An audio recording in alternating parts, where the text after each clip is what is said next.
Ihawan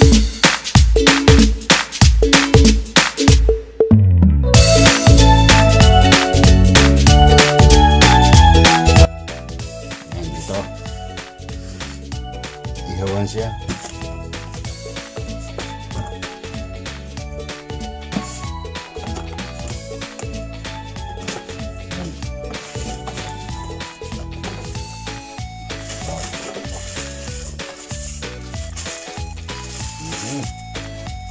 Ito po yung heater.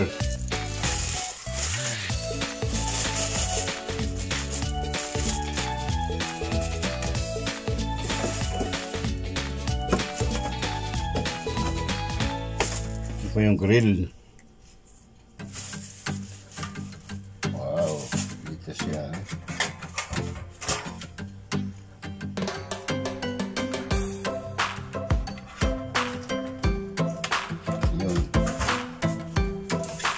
Ito na siya guys.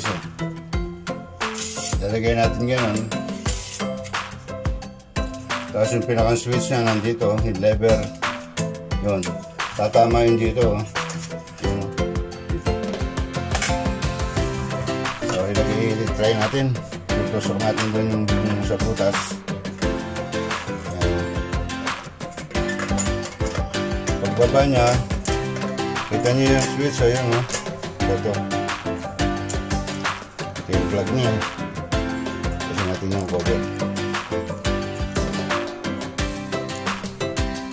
Ano guys, may ilaw na siya. Tapos ipapower on natin yung ganun. Yan, mag-iinit na siya. Lagyan na natin sa dito guys. Sa gitna ng mesa, nag-iihaw tayo habang kumakain. Diba? Kung hotdog, dali barbecue. Yan na guys, mapula na yung heater. Baga na siya. Pag pinatay natin yung switch, yan, naka-zero siya. Yan. Pero pag nakasaksak na siya sa kuryente, lagi nakasinding ilaw. So ayan guys, mga friends, nagbabaga na siya. Pwede na magsalang ng barbecue. On the table.